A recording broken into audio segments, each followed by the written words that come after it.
बिस्मिल्लाहिर्रहमानिर्रहीम। अस्सलाम वालेकुम नाज़रीन मोहतरम, आप देख रहे हैं आज तक न्यूज़ और मैं हूँ समी। इससे पहले आप इस कहानी की 307 किस्सा सुन चुके हैं और अब 308 की मुलाहिजा फरमाएं तो आज तुम्हारे मुंह से मुझे ये कुछ ना सुनना पड़ता। तुम्हारी जिस बात ने मुझे सबसे ज्यादा उलझन में डाला है वो ये है कि अगर तुम 10 मिलियन डॉलर की रकम लेकर फरार क्यों नहीं हो गए। ये रकम पूरी जिंदगी के लिए काफी होती। तुम्हारे रास्ते में कोई रुकावट भी नहीं थी। मुझे तो शुबा होने लगा है कि तुम जराइम पेशा तो हरगिज नहीं हो। छोटी मोटी रकम पर मेरी नीयत कभी खराब नहीं होती, मैंने मुस्कुरा कर कहा। लिहाजा अपने दिमाग में इस किस्म के ख्यालात को जगह मत दो। मैं कह रही हूँ इतनी बड़ी रकम हासिल होने के बाद तुम्हें पूरी जिंदगी कुछ करने की जरूरत ही नहीं थी और तुम इसे छोटी मोटी रकम करार दे रहे हो। मादाम क्लारा ने आंखें निकाली। क्या तुम मुझे मरूब करने की कोशिश कर रहे हो? मुझे ऐसी कोई कोशिश करने की जरूरत नहीं पड़ी, लेकिन मैं तुम्हारी इस बात से मुत्तफिक नहीं हूँ। इस रकम को खर्च करने के नतीजे में मुझे अपनी सारी जिंदगी जेल में गुजारनी पड़ती। क्या कहना चाहते हो? क्लारा ने तेज लहजे में कहा। इससे बेहतर जाली करेंसी मैं खुद तैयार कर चुका हूँ, मैंने मुस्कुरा कर कहा और मादाम क्लारा उछल पड़ी। उसकी आंखें हैरत की ज्यादती से फैल गई। तुमने ये कैसे शनाख्त किया कि ये जाली करेंसी है? उसने तकरीबन हामते हुए कहा।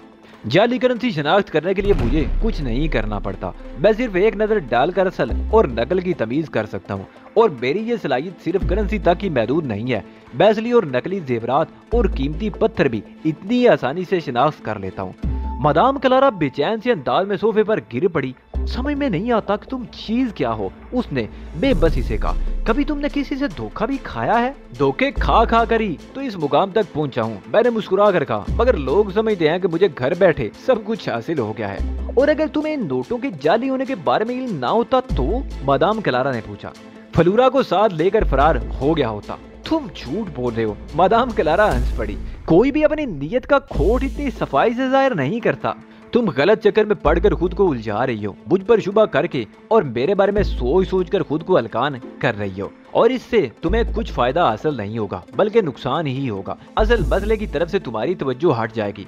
तुम्हारा असल मसला रीना है। उसकी तंजीम फाल्कन जदीद तरीन साइंटिफिक तरीके पर काम करती है और तुम उन्हीं फरसूदा तरीकों में उलझी हुई हो। अगर यही हाल रहा तो वो तुम पर छा जाएगी। मुझे बताओ मैं क्या करूं? मादाम क्लारा ने बेबसी से कहा। जिंदगी में पहली बार इतनी बेबसी महसूस कर रही हूँ। माफ करना, तुमने रीना को बेनकाब करने की कोई संजीदा कोशिश ही नहीं की, वरना ये इतना बड़ा मसला नहीं था। तो तुमने कौन सा तीर मार लिया? सवालात तो तुमने बहुत किए मगर नतीजा क्या निकला? इस हद तक तो साबित हो गया कि उसकी मालूमात का जरिया तुम्हारे अपने लोग हैं। देख लो वो उसके लिए कितने अहम काम सर अंजाम दे रहे हैं। अब तुम अपने ये आदमी की जबान ना खुलवा सको तो मैं क्या कर सकता हूँ? मैं तो हिल कर ही रह गई हूँ, क्लारा ने कहा। मालूम नहीं कौन कौन उसके लिए काम कर रहा होगा। ट्रांसमीटर पर मौसूल होने वाली कॉल से हमारी गुफ्तगू का सिलसिला मुनक़ते हो गया। क्लारा ने कॉल अटेंड की। दूसरी तरफ मेरी तवक्को के मुताबिक तहजीब थी। तुम इससे बात करो, क्लारा ने मुझसे सरगोशी की और मैं आगे बढ़कर ट्रांसमीटर के पास पहुंच गया। मुझे बहुत अफसोस है मैडम सालोमन, मैंने बिला किसी तमीद के कहा। आपने हमारे साथ धोखा किया। बकवास मत करो, तहजीब ने बड़े खराब लहजे में कहा। धोखा तो हमारे साथ हुआ है, तुमने हमारे आदमी को अगवा क्यों किया? मुझे शुबा था कि जो चीज वो मेरे हवाले कर रहा है वो हमारी मतलूबा शय नहीं। उसे मैं एहतियातन अपने साथ ले आया था। अगर तस्दीक हो जाती कि उसके दिए हुए पैकेट में माइक्रो फिल्में ही हैं तो हम उसे छोड़ देते, मगर अब ये मुमकिन नहीं है। झूठ मत बोलो एडम, तुम्हारी नीयत में फतूर था। तुम हमें किसी तरह भी मुतमईन नहीं कर सकते। तुम उसके जरिए मुझ तक पहुंचना चाहते हो, लेकिन याद रखो तुम उसकी जबान नहीं खुलवा सकोगे। ईगल्स के बहुत से लोग हमारे लिए मुस्तकिल काम करते हैं और तुम उनमें से एक की भी निशानदेही नहीं कर सकते। वो हमारे लिए काम करते हैं और करते रहेंगे। हमारे लिए काम करने वाला कभी जबान नहीं खोलता। ये तुम्हारी खुशफहमी है रीना। हमारे तशद्दुद करने के ऐसे ऐसे तरीके हैं कि एक बार तो मुर्दा भी बोल पड़ता है। मादाम क्लारा को बता दो कि उसने तबाही को दावत दे दी है। आज की रात ये फैसला हो जाएगा कि तुमने हमसे जो बदअहदी की है उसका नतीजा तुम्हारे हक में कितना खतरनाक निकलने वाला है। याद रखना, आज की रात जो कुछ होगा वो सिर्फ इब्तदा होगी। फिर तहजीब ने जवाब सुने बगैर सिलसिला मुनक़ते कर दिया। मैंने भी ट्रांसमीटर का स्विच ऑफ करके एक तवील सांस ली। मैंने तुमसे कहा था कि उसके आदमी को अगवा करना ठीक नहीं होगा, मगर तुम नहीं माने। अब देखो वो क्या करती है। अंधेरे से आए हुए तीर का मुकाबला कौन कर सकता है? मालूम नहीं उसके अज़ाइम क्या हैं। मुझे इल्जाम मत दो क्लारा, नतीजा हर सूरत में यही निकलना था। तुम क्या समझती हो जेली करेंसी पाने के बाद उसका रद्द अमल बहुत खुशकन होता? क्लारा ने इस बात में सर हिलाया। मैं तस्लीम करती हूँ कि सूरत में भी उसका रद्द अमल यही होता जो अब है, लेकिन अब क्या किया जाए? इस वक्त तुम्हें उस पर एक फोकियत हासिल है, इसे इस्तेमाल कर लोगी तो तुम फतेह याब भी हो सकती हो, वरना फिर खामोशी से इंतजार करो। तुम्हारा इशारा जेम्स चार्ली के बॉडीगार्ड की जबान खुलवाने की तरफ है, तो क्या जरूरी है कि वो रीना सालोमन के लिए काम कर रहा हो? मुमकिन है उसकी खिदमत महज आर्जी तौर पर हासिल की गई हो। शायद तुम्हारी सोचने समझने की सलाहियतें जवाब देने लगी हैं। मैंने क्लारा को घूरा। इतनी बड़ी रकम वसूल करने के लिए इंतहाई खास आदमी की खिदमत हासिल की जाती है, वरना कौन इतनी बड़ी रकम छोड़ेगा? मुझे तो अपना दिमाग बाऊ होता हुआ महसूस हो रहा है। क्लारा ने अपना सर दोनों हाथों से दबाते हुए कहा, मेरी समझ में नहीं आता कि ये सब क्या हो रहा है। तुमने गलतियों पर गलतियां की हैं क्लारा। तुम्हें शुरू ही में रीना के मुतालबात मान लेने चाहिए थे, उसके बाद तुम खामोशी से उस तक पहुंचने की कोशिश करती रहती, मगर तुम्हें अपनी ताकत पर बहुत ज़ाम था। अब जो भी हो तुम्हें ये भुगतना है। तुम्हारी कारकर्दगी हैरान कुन है, तहजीब ने मुझसे कहा। तुमने मैडम क्लारा को पूरी तरह मुट्ठी में ले लिया है। मैं किसी खुशफहमी का शिकार नहीं हूँ, मैंने कहा। जब तक रैंडल का सुराग नहीं मिल जाता मैं मुतमईन नहीं हो सकता। मुमकिन है वो मेरे साथ बहस दिखावा कर रही हो, बाज़ औक़ात तुम अहमकाना हद तक मोहतात हो जाते हो। बूढ़ ने कहा, उन्होंने अच्छी तरह से तुम्हारा इम्तिहान कर लिया है, फिर वो तुम पर एतबार क्यों नहीं करेंगे? मुझे सबसे ज्यादा जो चीज खटक रही है वो ये है कि उन्होंने मेरे मादी को जानने पर ज्यादा जोर नहीं दिया। आखिर क्यों? उन्हें एक कारामद आदमी मिल गया, इसके अलावा उन्हें और क्या चाहिए? बूढ़ ने कहा, क्या वो तुम्हारे मादी का अचार डालेंगे? ईगल जैसी तंजीम में इस बात की अहमियत है, अगर वो यूं आंखें बंद करके हर कसो नाकस को अपने गिरोह में शामिल करने लगे तो 2 दिन भी नहीं चल सकेंगे। चलो जो भी होगा सामने आ ही जाएगा, तहजीब ने कहा। इस वक्त तो हमें अपने मिशन की तरफ तवज्जो देनी चाहिए। अब तवज्जो देने को रह ही किया गया है, मैंने कहा। वक्त मुकर्रर पर बटन दबाने की देर है। अली ग्रुप के अरकान की गुज़िश्ता रात बहुत मसरूफ गुजरी थी। मैंने उनसे पहली बार भरपूर तरीके से काम लिया था। शीख रॉय में ईगल के चारों अड्डों पर रिमोट कंट्रोल बम फिट कर दिए थे। सारा प्रोग्राम मेरा तरतीब दिया हुआ था और हर चीज पहले ही से तय कर ली गई थी। चूंकि मेरा प्रोग्राम ये था कि जो शख्स भी रकम वसूल करने आएगा उसे अगवा कर लूंगा, लिहाजा अली ग्रुप के किसी रुकन को इस्तेमाल करने का सवाल ही पैदा नहीं होता था। चुनाचे स्कीम के मुताबिक बूढ़ ने ईगल के एक कारिंदे को जानसा देकर इस बात पर आमादा कर लिया कि वो रकम वसूल कर रहा है। उस बेचारे को क्या मालूम था कि वो कितने बड़े अजाब में फंसने वाला है। उसके बाद प्रोग्राम भी चूंकि पहले से तय शुदा थे, लिहाजा गुज़िश्ता रात ईगल के 4 अहम ठिकानों पर बड़ी तबाहकारी फैलाने वाले बम नस्ब कर दिए गए थे। चूंकि चारों मुकामात ऐसे थे जहां आम लोगों के दाखिले पर पाबंदी नहीं थी, इसलिए बमों की तनसीब में दुश्वारी नहीं हुई थी और इसी बुनियाद पर तहजीब ने रीना की हैसियत में धमकी दी थी। आज रात वाकई ईगल के लिए बड़े नुकसानात लाने वाली रात थी।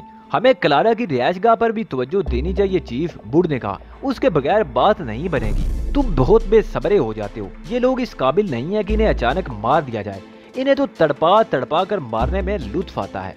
वहाँ हिफाजती इंतजामात की क्या नोयत है? तहजीब ने पूछा। ये बात तो तय है कि क्लारा ने अपनी हिफाजत के लिए गैर मामूली इंतजामात कर रखे होंगे, मैंने जवाब दिया। गेट के अलावा 4 दीवारी के अंदर अहाते में भी मुसल्लह मुहाफिज गश्त करते नजर आते हैं। उनका कोई मसला नहीं है, उन्हें शिकस्त दी जा सकती है। मसला तो इस हिफाजती निजाम का है जो नजर नहीं आता। हमें उस हिफाजती निजाम को शिकस्त देनी चाहिए। फिर तुमने उस हिफाजती निजाम को नकारा करने के लिए क्या तदबीर सोची है? तहजीब ने पूछा। उसके लिए जरूरी है कि पहले हमें उस हिफाजती निजाम के बारे में मुकम्मल मालूमात हासिल हो, तभी कुछ किया जा सकता है। क्लारा का किस्सा पाक करने के लिए हम तवील इंतजार के मुतहम्मिल नहीं हो सकते और तुमने जो तरीका इख्तियार किया है वो खासा तवील है, तहजीब ने कहा। उसके लहजे में तशवीश थी। तुम इस कदर फिक्रमंद क्यों हो रही हो? मैंने मुस्कुरा कर कहा। मेरे ज़हन में इसका हल भी मौजूद है। तुम्हारी इस आदत से मुझे चिढ़ है, तहजीब ने भिन्ना कर कहा। ख्वाह मुखा अपनी स्कीम को छुपाने की कोशिश करते रहते हो। क्या हम लोग किसी से कह देंगे? मुझे हंसी आ गई। क्या तुम पर भी बूढ़ का रंग चढ़ गया है? इतनी बेताबी का मुजाहरा तो उसकी तरफ से होता है। मैं कब बेताबी का मुजाहरा कर रहा हूँ? बूढ़ ने बुरा मान कर कहा। कब से किसी लड़की की सूरत नहीं देखी, मगर ये लो मजाल है कि करफी शिकायत बूढ़ की जबान पर आया हो। खबरदार, जो शी गुराई में इस किस्म की हमाकत करने की कोशिश की, यहाँ लेने के देने भी बढ़ सकते हैं। अब जिक्र निकल ही आया है तो बता दो कि बूढ़ को कब तक इंतजार करना पड़ेगा। तुम बहुत ढीठ आदमी हो बूढ़, तहजीब ने बूढ़ को मुलामत अमेज नजरों से कहा। तुम्हें किसी चीज का एहसास नहीं होता। क्यों नहीं होता मैडम? बूढ़ ने बड़े अदब से कहा। अगर ना होता तो इस वक्त ये तज़किरा क्यों निकालता? तहजीब एक ठंडी सांस लेकर रह गई। بوڑھ کے منہ سے لگنا فضول ہی ہوتا، وہ کمبخت اس قدر چکنی مٹی کا بنا ہوا تھا کہ اس پر کسی بات کا کوئی اثر نہیں ہوتا تھا۔ تمہیں زیادہ انتظار نہیں کرنا پڑے گا بوڑھ، میں نے کہا۔ امکان یہی ہے کہ شیگ ارائے کے بعد ہمیں لندن یا پیرس میں سے کسی جگہ جانا پڑے، وہاں تمہیں اپنی بے غیرتی کے مظاہرے کے لیے کسی لائسنس کی ضرورت نہیں پڑے گی۔ بوڑھ دانت نکال کر ہنس پڑا۔ باتیں تم بڑی لچے دار کرتے ہو چیف، ویسے میں یہاں کتنے دن اور لگ جائیں گے؟ تمہاری مشکل گھٹنے میں 2-4 روز سے زیادہ نہیں لگیں گے، میں نے خاصے تحمل کا مظاہرہ کرتے ہوئے جواب دیا۔ اور تل ابیب جانے کا چانس کب ملے گا؟ بوڑھ نے ندیدے پن سے پوچھا۔ کیوں؟ میں نے بوڑھ کو گھورتے ہوئے کہا۔ تل ابیب سے تمہیں کیا دلچسپی ہوگی؟ وہاں یہودی لڑکیاں بڑی کثرت سے مل جاتی ہیں چیف، بوڑھ نے منہ چلاتے ہوئے کہا۔ لڑکی اگر یہودی ہو تو خوبصورتی اور بے باکی کی یکجائی لازمی ہو جاتی ہے۔ عاطف اور طلحہ حیرت سے بوڑھ کی باتیں سن رہے تھے۔ ان کے سامنے بوڑھ نے مجھ سے پہلی بار اس طرح بات کی تھی۔ ہم یہودیوں کے خلاف کام کر رہے ہیں مسٹر بوڑھ، طلحہ نے کہا۔ اگر ہم اس انداز میں سوچنے لگیں تو کہیں کے نہیں رہیں گے۔ بوڑھ کسی اور کے نظریے کے لیے کام نہیں کرتا مسٹر، بوڑھ نے اکڑ کر کہا۔ بوڑھ کا اپنا ایک نظریہ ہے، تم لوگوں کے نظریات سے مجھے کوئی سروکار نہیں ہے۔ آپ کا نظریہ کیا ہے مسٹر بوڑھ؟ عاطف نے حیرت سے پوچھا۔ میرا نظریہ یہ ہے کہ علی اور تہذیب، مالکم ایکس، ان کا ہر حکم بجا لانا بوڑھ اپنا فرض سمجھتا ہے۔ ان دونوں میں سے مجھ سے کوئی کہے گا کہ عاطف اور طلحہ کو مار دو تو میں یہ دیکھے بغیر انہیں شوٹ کر دوں گا کہ وہ کس رنگ و نسل یا مذہب سے تعلق رکھتے ہیں۔ آپ تو بڑے عجیب آدمی ہیں مسٹر بوڑھ، طلحہ بڑبڑایا۔ ہم تو یہ سمجھے تھے کہ آپ… تم غلط سمجھے تھے، بوڑھ نے اکھڑ انداز میں کہا۔ اب تم اپنی اصلاح کر لو۔ برا ماننے کی ضرورت نہیں، میں نے ہاتھ اٹھا کر کہا۔ ضروری نہیں کہ ہر شخص ہمارے نظریے سے متفق ہو، اور نہ ہی دوسروں پر اپنے نظریات ٹھونسنے کی کوشش کرنی چاہیے۔ ہمارے لیے اتنا کافی ہے کہ بوڑھ ہمارے ساتھ کام کر رہا ہے۔ عاطف اور طلحہ کندھے اچکا کر رہ گئے۔ ان کا خیال اب بھی یہی تھا کہ جو شخص بھی ان کے ساتھ کام کر رہا ہے اسے ان کی نظریات سے بھی متفق ہونا چاہیے۔ ان لوگوں کے لیے بوڑھ کو سمجھنا ایک مسئلہ تھا۔ وہ نہیں سمجھتے تھے کہ بوڑھ بجائے خود ایک مسئلہ ہے، سمجھنے کا نہ سمجھانے کا ایک معمہ ہے، سلجھنے کا نہ سلجھانے کا۔ ہم یہاں سے جلدی بھی نکل سکتے ہیں چیف، مگر تم جان بوجھ کر دیر کر رہے ہو، بوڑھ نے کہا۔ بادام کلارا ہی تو ہمارا مسئلہ ہے، اس کے اتنے قریب جا کر بھی تم اسے ٹھکانے لگائے بغیر چلے آئے، مجھے حیرت ہے۔ ایگل میں افراتفری پھیلانا اس سے بھی بڑا مقصد ہے بوڑھ۔ اگر ایک مادام کلارا کو ٹھکانے لگا دینے سے مسئلہ حل ہونے والا ہوتا تو میں اسے یہ سوچے بغیر ٹھکانے لگا دیتا کہ اس کے بعد میں اس کے محل سے کس طرح نکل سکوں گا۔ لیکن فرض کرو میں نے اسے ٹھکانے لگا بھی دیا تو کیا ہوگا؟ اس کی جگہ کوئی اور لے لے گا اور ایگل کا کاروبار یوں ہی چلتا رہے گا۔ نہیں بوڑھ، اسے ٹھکانے لگانے سے قبل ایگل کی بنیادیں ہلانا بہت ضروری ہیں۔ کیا صرف شی گرائے میں ان کے چند مراکز تباہ کر دینے سے ان کی بنیادیں ہل جائیں گی؟ بوڑھ نے عجیب سے لہجے میں کہا۔ یہ تم سے کس نے کہہ دیا بوڑھ کہ ہم ان کے محض چند ٹھکانے تباہ کر دینے پر اکتفا کر لیں گے؟ اور پھر تم نے یہ بات بھی نظر انداز کر دی کہ ان کی بنیادیں تو ہل بھی چکی ہیں۔ رینا کی صورت میں جو اسسٹنٹ ہم نے کھڑا کیا تھا وہ توقع سے بڑھ کر مفید ثابت ہوا۔ اس وقت کلارا اپنے سائے سے بھی ڈر رہی ہے۔ اپنے گروہ کی ہر فرد کے بارے میں وہ اسی شبے میں مبتلا ہوگی کہ کہیں وہ بھی فالکن کا ایجنٹ نہ ہو۔ رینا اور فالکن اس کے اعصاب پر سوار ہو گئے ہیں۔ بنیادی بات یہی ہے کہ انہیں انتشار میں مبتلا رکھا جائے۔ جہاں انہیں ذرا سا سکون میسر آتا ہے یہ لوگ سازشیں شروع کر دیتے ہیں۔ فلورا اپنے کمرے میں موجود نہیں تھی۔ میں نے اسے اپنے طور پر وقت گزارنے کی جو اجازت دی تھی، یقیناً وہ اس سے بھرپور استفادہ کر رہی ہوگی۔ میں کپڑے تبدیل کیے بغیر بیڈ پر دراز ہو گیا۔ رات کا کھانا میں تہذیب کے ساتھ کھا کر آیا تھا اور ابھی کوئی کام نہیں تھا، اس لیے ذرا دیر آرام کیا جا سکتا تھا۔ ذرا دیر اس لیے نہیں کہ بم بلاسٹ کرنے کے لیے 3 بجے کا وقت مقرر کیا گیا تھا۔ یہ ایسا محفوظ وقت تھا جب کسی جگہ کسی غیر متعلق شخص کی موجودگی کا اعلان نہیں ہوتا تھا، لہذا جو بھی تباہی پھیلتی اس سے صرف وہ جرائم پیشہ لوگ متاثر ہوتے جو ایگل کے لیے کام کر رہے تھے۔ ان لوگوں میں زیادہ تر تعداد مقامی مجرموں کی تھی۔ ایگل کے اصل گرگے یہود النسل۔ میں آنکھیں بند کیے بیڈ پر لیٹا رہا۔ یہودیوں کی ریشہ دورانیاں روز بروز بڑھتی چلی جا رہی تھی۔ متعدد شیونی تنظیمی پوری دنیا میں سرگرم عمل تھی اور ان سب کا نظریہ ایک ہی تھا، عظیم تر اسرائیل کا قیام۔ یہودیوں نے عظیم تر اسرائیل کے قیام کو مذہب کا جو درجہ دے دیا تھا، اس کا مؤثر مقابلہ کرنے کے لیے مسلمانوں نے کچھ نہیں کیا تھا۔ سیونی نواز مغربی قوتوں نے مسلمانوں کو چھوٹی چھوٹی ریاستوں میں تقسیم کر کے ان کی قوت کو پارا پارا کر دیا تھا، انہیں ایسے گور دھندوں میں الجھا دیا تھا کہ اب انہیں کسی اور طرف دیکھنے کی فرصت ہی نہیں تھی۔ اسرائیل میں فلسطینیوں پر جو مظالم ڈھائے جا رہے تھے وہ پوری دنیا میں کسی سے ڈکے چھپے نہیں تھے، مگر ان کی مدد کرنے والا کوئی نہیں تھا۔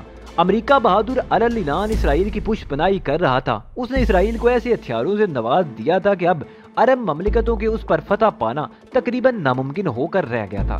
दूसरी तरफ रूस था, उसका किरदार भी अगरचे अच्छा नहीं था ताम अमेरिका से तो बेहतर ही था। कम अज कम वो जमहूरियत का आलमी चैंपियन बनने की कोशिश तो नहीं करता था। बज़ाहिर वो इसराइल के खिलाफ और मुसलमानों के हक में था, लेकिन दरपर्दा वो भी इसराइल का हामी था।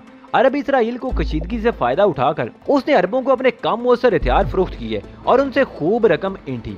हर जंग के बाद ये साबित हुआ कि रूसी सामान्य अरब की अमेरिकी हथियारों के सामने कोई वक़्त नहीं है।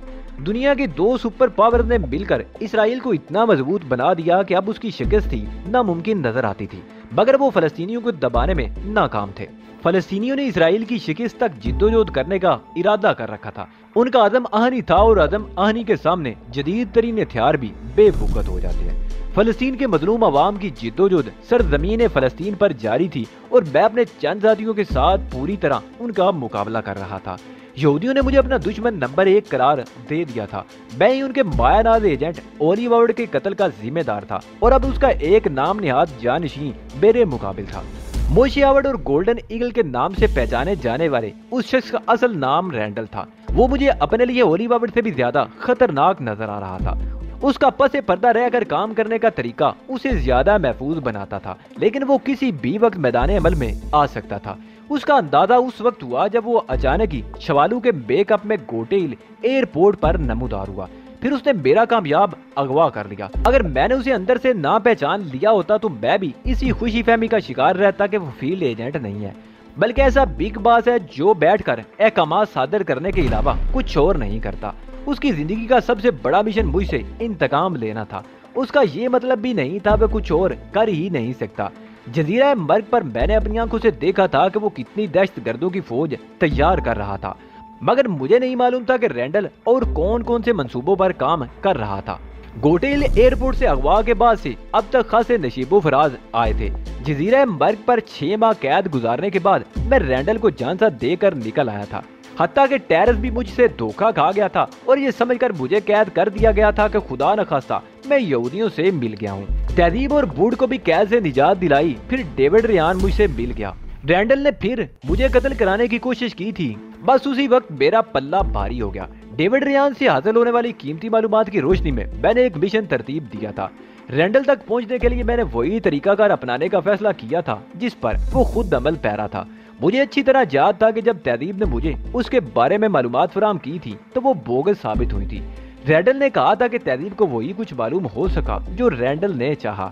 गोया पहली बार उसने तहजीब को मुकम्मल शिकस्त से हमकनार किया था, लेकिन अब मैंने बिसात उलट दी थी। रैंडल की हिकमत अमली को मैं खुद उसी के खिलाफ इस्तेमाल कर रहा था। मुझे मालूम नहीं था कि वो खुद कहाँ होगा, लेकिन मुझे ये यकीन था कि वो जहाँ भी होगा सुकून से नहीं होगा। शीगुराई में रूनमा होने वाले हालात से पूरी तरह बाखबर होगा। रीना ने उसकी रातों की नींद और दिन का सुकून लूट रखा था। मादाम क्लारा की हालत तो मेरे सामने थी, और फिर उन लोगों के लिए एक मुसीबत और भी थी कि मैं गोटेल छोड़ आया था। उस मुसीबत का नाम था बैंस डिले। मादाम क्लारा भी बैंस डिले के लगाए हुए तरीकाकार से समझने भी ना पाई थी कि उस पर रीना सालोमन आ गई जो उसे नुकसान पहुंचाए जा रही थी, मगर उसका कोई सुराग नहीं मिल रहा था और ना ही मिलने की उम्मीद थी। बैंस डिले की तरफ से तो वो उस वक्त तवज्जो देते जब उन्हें रीना सालोमन से निजात मिलती। अचानक कमरे का दरवाजा खुला और फलूरा अंदर दाखिल हो गई। ये देखकर तो कोई भी कह सकता था कि वो किसी तकरीब से आ रही है। तुम कब आए? उसने सोफे पर बैठते हुए कदरे बेरुखी से कहा।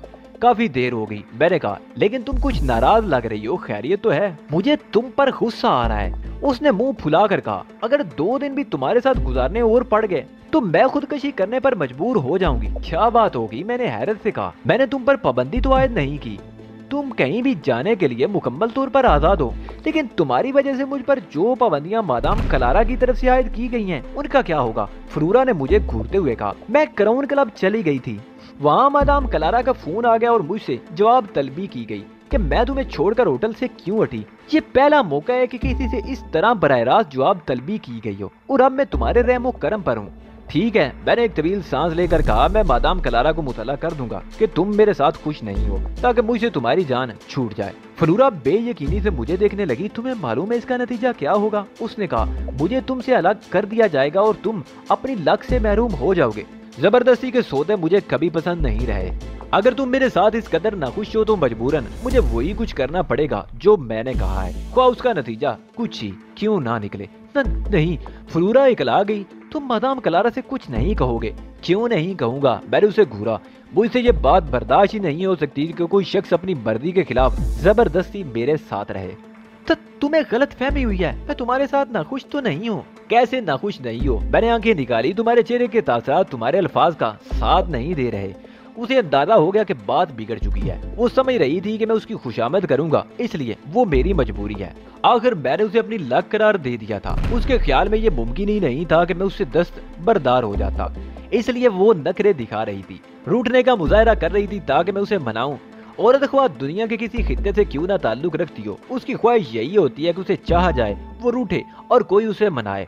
फलूरा को यकीन था कि वो रूठेगी तो मैं उसे मनाऊंगा, उसकी खुशामदेद करूंगा, लेकिन मेरा बरक्स रद्द-ए-अमल देखकर वो बुखला गई। बुखला इसलिए गई थी कि औरत होने के सिवा उसकी हैसियत और भी थी जिसे उसने फरामोश कर दिया था, और वो हैसियत थी ईगल की कारकुन। अपनी इसी हैसियत में वो किसी ऐसे हुक्म से इनकार नहीं कर सकती थी जो उसे ईगल की तरफ से मिला हो, और मैं इस बात से बहुत अच्छी तरह वाकिफ था कि उसकी पोजीशन कितनी नाजुक है। इसलिए मैं भी फैल गया था। बात अब कुछ और हो गई थी। अब मैं उसकी जरूरत था, उसे मुझ पर नजर रखने का हुक्म मिला होगा। मुझ पर नजर रखने के लिए उससे बेहतर और कौन हो सकता था। लेकिन अगर मैं उसकी शिकायत कर देता तो उसे सख्त सजा मिलती। कुछ अजब नहीं कि उसे ईगल से निकाल बाहर किया जाता।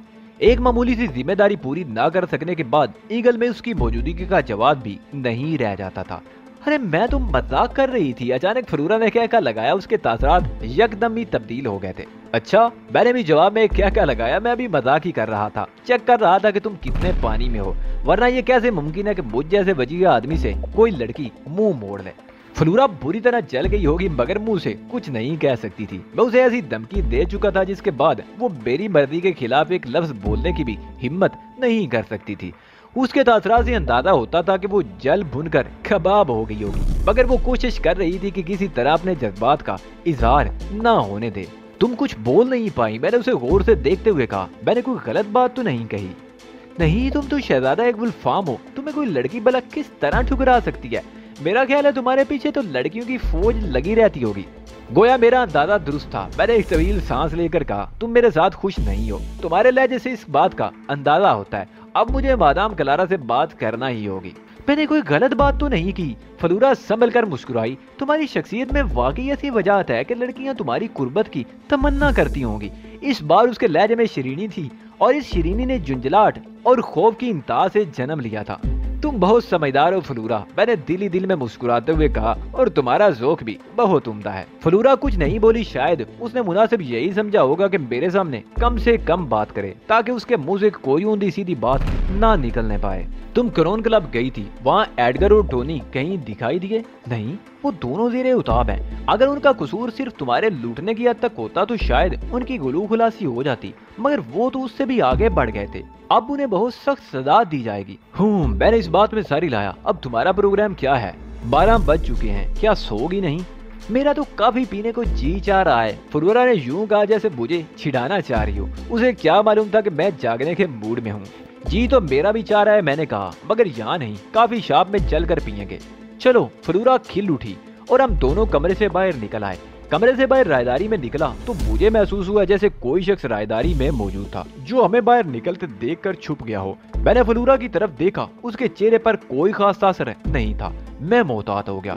मालूम नहीं रायदारी में कौन था। मैं और फलूरा लिफ्ट की तरफ बढ़ रहे थे कि रायदारी के मोड़ पर मुझे एक शख्स नजर आया जिसने स्याह कोट पहन रखा था। उसके सर पर स्याह फ्लैट हैट था और टाई भी स्याह थी। वो सीधा हमारी तरफ चला आ रहा था। आप लोग कहाँ चले जा रहे हैं जनाब? उसने बोधबाना अंदाज में मुझसे पूछा। तुम कौन हो? मैंने बिगड़े हुए तेवरों के साथ उससे सवाल किया। हमें मादाम क्लारा की तरफ से आपकी निगरानी का हुक्म मिला है जनाब, उसने बदसूर मोदबाना अंदाज में कहा। आपके लिए बेहतर यही है कि आज की रात आप अपने कमरे में महदूद रहें। ये तुम्हारा मशवरा है या? हम लोग अपनी मर्जी से कोई कदम नहीं उठाते जनाब, उसने कहा। मादाम जो हुक्म देती हैं उसे बजा लाते हैं। मादाम क्लारा का शुक्रिया अदा कर देना और उनसे कहना कि मेरी निगरानी की कोई जरूरत नहीं। मादाम क्लारा का ख्याल है कि आज की रात तुम्हें रीना की तरफ से कोई खतरा पेश आ सकता है। फर्ज करो मैं तुम्हारा कमरे तक महदूद रहने का मशवरा मानने से इनकार कर दूं तो? हम क्या कर सकते हैं जनाब, उसने बेबसी से कहा। हमें तो आपकी निगरानी का हुक्म मिला है, हम अपना काम पूरा करते रहेंगे। अब हम काफी शॉप में काफी नहीं पियेंगे, मैंने फलूरा से कहा। हमें मादाम क्लारा के मशवरे का एहतराम करना चाहिए। फलूरा ने इस बात में सर हिलाया और कमरे की तरफ पलटने लगी। ادھر کہاں جا رہی ہو؟ میرا مطلب تھا اب ہم کسی اور ہوٹل چلیں گے۔ کیا کہہ رہے ہو؟ فلورا نے حیرت سے کہا، کیا تم نے مادام کا حکم نہیں سنا؟ ایڈم ڈی فلوک اپنے افعال میں مکمل خود مختار ہے۔ میں نے نخوت کا مظاہرہ کیا، اس قسم کے احکامات دوسروں کے لیے ہوتے ہیں۔ تمہیں اگر کافی پینی ہو تو کمرے میں ہی چل کر پیو، میں تمہارے ساتھ ہوٹل سے باہر نہیں جاؤں گی۔ چلو، میں اس کا بازو پکڑ کر گھرایا۔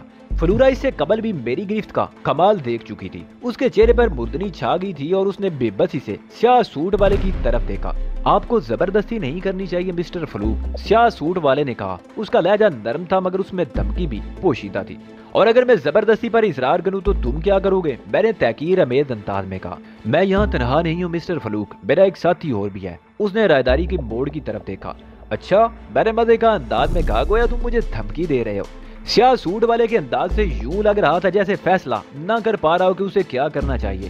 ادھر میرا انداز دیکھ کر فلورا بری طرح نروس ہو گئی تھی۔ رہنے دو ایڈی، اس نے خوش آمدانہ انداز میں کہا، خواہ مخواہ جھگڑا کرنے سے کیا فائدہ؟ جھگڑا میں کر رہا ہوں؟ میں نے آنکھیں نکالی۔ تم دیکھ نہیں رہی کہ یہ خود آ کر مجھ سے الجھا ہے؟ ہم بہت خراب لوگ ہیں مسٹر فلوک، اس سلسلے میں کوئی فائدہ ہدایت نہیں ملی کہ ایسی صورتحال میں ہمارا رد عمل کیا ہونا چاہیے، لہذا ہم آزاد ہیں۔ کیا تم لوگوں کا دماغ خراب ہو گیا ہے؟ اچانک فلورا بپھر گئی۔ تمہیں اندازہ نہیں کہ مسٹر فلوک سے الجھ کر تم اپنا ہی نقصان کرو گے۔ ہم سروں سے کفن باندھ کر میدان عمل میں اترتے ہیں مسٹر فلورا، سیاہ سوٹ والے نے کہا، لہذا کسی سے مروب ہونے کا سوال ہی پیدا نہیں ہوتا۔ ٹھیک ہے، فلورا نے جھنجھلا کر کہا، میں مسٹر فلوک کے ساتھ اپنی مرضی سے جا رہی ہوں، اب تو تمہیں کوئی اعتراض نہیں؟ آؤ ایڈی چلیں۔ اس نے میرے ہاتھ میں ہاتھ ڈالتے ہوئے کہا اور میں سیاہ سوٹ والے پر ایک تحقیر امیز نظر ڈالتا ہوا فلورا کے ساتھ لفٹ کی طرف بڑھ گیا۔ سیاہ سوٹ والے کے چہرے پر ناگواری کا کوئی تاثر نہیں تھا، وہ ایگل کا باقاعدہ تربیت یافتہ ایجنٹ معلوم ہو رہا تھا۔ تم وحشی آدمی ہو، فلورا نے لفٹ میں نیچے جاتے ہوئے کہا، بلا وجہ دوسروں سے الجھنے کے مواقع ڈھونڈتے پھرتے ہو۔ پھر وہی بات، میں نے جھنجھلا کر کہا، وہ خود آ کر مجھ سے الجھا تھا اور تم مجھ کو الزام دے رہی ہو۔ اچھا بابا، فلورا نے ضد چو کر کہا، جو تم نے کیا وہی ٹھیک تھا، دوسرے تمام لوگ غلط ہیں، بس ایک تم ہی درست ہو۔ اب تم نے ایک معقول بات کی ہے نا؟ میں نے خوش ہو کر کہا اور فلورا بیزاری سے دوسری طرف دیکھنے لگی۔ گراؤنڈ فلور پر پہنچ کر ہم لفٹ سے باہر نکلے۔ ضد چھوڑو، ہم یہیں کافی پی لیتے ہیں، فلورا نے مجھ سے کہا۔ ایڈم ڈی فلوک اپنے فیصلے تبدیل کرنے کا عادی نہیں ہے، میں نے کہا، اور فلورا کی طرف دیکھے بغیر ہوٹل کے بیرونی دروازے کی طرف بڑھ گیا۔ فلورا میرے ساتھ ساتھ ہی تھی۔ باہر آ کر میں نے گزرتی ہوئی ٹیکسی کو ہاتھ دے کر روکا اور اسے بندرگاہ کے علاقے میں چلنے کو کہہ کر فلورا کے ساتھ ٹیکسی میں بیٹھ گیا۔ رات کے 12 بج چکے تھے، اس لیے ٹیکسی ڈرائیور نے میٹر سے دگنے پیسے طلب کیے تھے اور میں اس سے بحث کیے بغیر تیار ہو گیا تھا۔ ہم کہاں چل رہے ہیں؟ فلورا نے ٹیکسی میں بیٹھنے کے بعد مجھ سے پوچھا۔ وہ پیچھے رہ جانے کی وجہ سے یہ نہیں سن سکی تھی کہ میں نے ٹیکسی ڈرائیور سے کہاں چلنے کو کہا ہے۔ کہیں نہ کہیں تو جا ہی رہے ہیں، میں نے کہا، جب پہنچیں گے تو تم دیکھ ہی لوگی۔ تم بہت ضدی آدمی ہو، فلورا نے کہا، آخر ان کی بات مان لینے میں کیا حرج تھا؟ مادام نے جو بھی فیصلہ کیا ہے تمہارے مفاد میں ہی کیا ہے۔ ایڈم ڈی فلوک کو یہ ہرگز پسند نہیں ہے کہ اس کے مفادات کے فیصلے دوسرے کریں، میں نے خشک لہجے میں کہا اور فلورا نے خاموش ہو جانے ہی میں عافیت جانی۔ میرے ذہن میں کوئی خاص بات نہیں تھی، صرف اتنا تھا کہ اب سے چند گھنٹے بعد ایگل کے چاروں اڈوں پر تباہی پھیلنے والی تھی۔ میں چاہ رہا تھا کہ جس وقت وہ تباہی پھیلے میں ان کی نظروں کے سامنے موجود رہوں۔ میرا پہلا پروگرام تھا کہ فلورا کے ساتھ جاگتا رہوں گا تاکہ ان لوگوں کو اگر مجھ پر کوئی شبہ ہوا تو ان کے ذہن صاف ہو جائیں۔ میرا یہ مسئلہ سیاہ سوٹوں والے نے حل کر دیا۔ ان کے ٹوکنے پر میرا رد عمل علی یار خان کا نہیں بلکہ ایڈم ڈی فلوک کا رد عمل تھا۔ ایڈم ڈی فلوک جو شروع ہی سے ایک ضدی اور خود سر شخص کے روپ میں منظر عام پر آیا تھا، جس نے کسی سے مروب ہونا سیکھا ہی نہیں تھا اور جو ہر فن مولا تھا۔ کس طرف جانا ہے صاحب؟ ٹیکسی ڈرائیور کی آواز نے مجھے چونکا دیا۔ ہم بندرگاہ کی طرف جانے والی سڑک پر پہنچ چکے تھے، بس یہیں روک دو، میں نے ٹیکسی ڈرائیور سے کہا اور اس نے ٹیکسی روک دی۔ میں نے ٹیکسی سے اتر کر کرایہ ادا کیا اور فلورا کا ہاتھ تھام کر فٹ پاتھ پر چڑھ گیا۔ یہاں تم کس لیے آئے ہو؟ فلورا نے حیرت سے کہا، یہ علاقہ تو جرائم پیشہ لوگوں کا اڈا ہے اور میں بہت شریف آدمی ہوں، میں نے ہنس کر کہا۔ تبھی دو سیاہ فرشتے میرا تعاقب کر رہے ہیں۔ میں نے اس کار کی طرف اشارہ کیا جس میں وہ دونوں سیاہ سوٹ والے موجود تھے۔ وہ تمہاری حفاظت پر مامور کیے گئے ہیں اور تم نے تہیہ کر لیا ہے کہ ان کے کام کو زیادہ سے زیادہ مشکل بنا دو گے، اور یہ کہ تم شریف ہرگز نہیں ہو مگر اپنے حلیوں سے بدماش نظر نہیں آتے۔ میں فلورا کا ہاتھ تھامے ایک شراب خانے کی طرف بڑھ رہا تھا۔ یہ تم کیا کر رہے ہو؟ فلورا نے حیرت سے کہا۔ مجھے معلوم ہے یہاں کافی نہیں ملے گی مگر میں تمہیں شیری پلاؤں گا۔ تمہارا دماغ خراب ہو گیا ہے؟ فلورا نے بنا کر کہا، میں ایسے گھٹیا شراب خانے میں جاؤں گی؟ जहाँ कोई आदमी भी कदम रखने से पहले एक बार गौर जरूर करता है। एडम डी फ्लूक जो कह देता है वो करके रहता है। तुम नहीं जाओगे तो मैं तुम्हें उठा के ले जाऊंगा, तुम मुझे अच्छी तरह जानती हो। वो मेरे साथ बस घिसट रही थी, उसे मालूम था कि मैं किसी को भी खातर में नहीं लाऊंगा। फॉक्स स्ट्रीट का हशर वो अपनी आंखों से देख चुकी थी। तुम्हें शायद अंदाजा नहीं है कि ये कितना खतरनाक बार है। फ्लोरा ने एक बार फिर मुझे रोकने की कोशिश की। यहाँ के शराब खानों में शहर भर के बदमाश जमा होते हैं। तुमने पहले बता दिया होता तो मैं पहले ही यहाँ का रुख करता। मुझे अफसोस है कि अब तक इस बात से मैं लाइल्म रहा और यहाँ से वापसी के लिए सवारी भी नहीं मिलती। सरे शाम यहाँ सन्नाटा छा जाता है। फ्लोरा ने आखिरी कोशिश के तौर पर कहा, वापसी की तो परवाह मत करो, हमारे सियाह फरिश्ते मौजूद हैं, वो हमें किसी मुश्किल में देखकर हमारी मदद जरूर करेंगे। उस वक्त तक हम शराब खाने के दरवाजे पर पहुंच चुके थे। फ्लोरा बुरी तरह नर्वस हो रही थी। उसे यकीन नहीं आ रहा था कि जो कुछ मैंने किया है उस पर अमल भी कर गुजरूंगा। मगर मैंने शराब खाने का दरवाजा खोला और फ्लोरा का हाथ थामे हुए अंदर दाखिल हो गया। अंदर दाखिल होते ही ऐसा मालूम हुआ जैसे हम जन्नत से जहन्नुम में आ गए हों। बाहर जितना सन्नाटा था अंदर उतना ही शोर था। बाहर आवाज साफ थी और अंदर की फिजा में जहर ही जहर था। शराब के अलावा दीगर मुंशियात भी आजादाना इस्तेमाल हो रही थी। सिगरेट और चरस के धुएं के मरगोले शराब खाने की फिजा में चकराते फिर रहे थे, जैसे वो शराब खाना नहीं कोई मछली बाजार हो। ज्यादातर मेदें आबाद नजर आ रही थी मगर चंद खाली भी थी। हमारे शराब खाने में दाखिल होने के चंद लम्हों के अंदर अंदर पूरे शराब खाने में सन्नाटा छा गया। नशे में दूध शराबी और इस नजरों से फ्लोरा को घूर रहे थे। फ्लोरा के अलावा वहाँ कोई और लड़की नजर नहीं आ रही थी। वो इलाका ही ऐसा था कि घटिया दर्जे की तवाइफें तक वहाँ का रुख करने से घबराती थी। मैंने चंद लम्हे दरवाजे में रुक कर इधर उधर निगाहें दौड़ाई और फिर फ्लोरा की कमर में हाथ डालकर एक खाली मेज की तरफ बढ़ गया। फ्लोरा की हालत इतनी बुरी थी कि उसके जिस्म का आधा खून तो जरूर खुश्क हो गया होगा। नशे में दूध शराबियों के सर हमारे साथ साथ घूम रहे थे। उनकी नजरें फ्लोरा के जिस्म का तवाफ करने में मसरूफ थी, मगर मैं बजाय उन सब की तरफ से बेनियाज एक खाली मेज पर जाकर बैठ गया। मेरा अंदाजा ऐसा ही था जैसे यहाँ आना मेरा रोजे मर्रा का मामूल रहा हो। इस वक्त शराब खाने में दो अफराद की हालत सबसे ज्यादा खराब थी, एक फ्लोरा और दूसरा बार टेंडर। बार टेंडर के चेहरे पर हवाइयां उड़ रही थी। गालिबन शराब खाने का मालिक भी वही था, अगरचे वो खुद भी कोई गुंडा ही होगा, मगर फ्लोरा की वहाँ आमद से जिस किस्म के हंगामे की उम्मीद की जा सकती थी उसके तसव्वुर से ही उसके होश उड़े हुए होंगे। फ्लोरा और बारटेंडर दोनों ही अपने खुश घूंटों पर जबान फेर रहे थे। शराब खाने में जिस तेजी से सन्नाटा तारी हुआ था उसी तेजी से दोबारा हूल गुपाड़ा शुरू हो गया। हर शख्स जोर जोर से बातें करने लगा था। इस बार उन सब का मौजू एक ही था, फ्लोरा।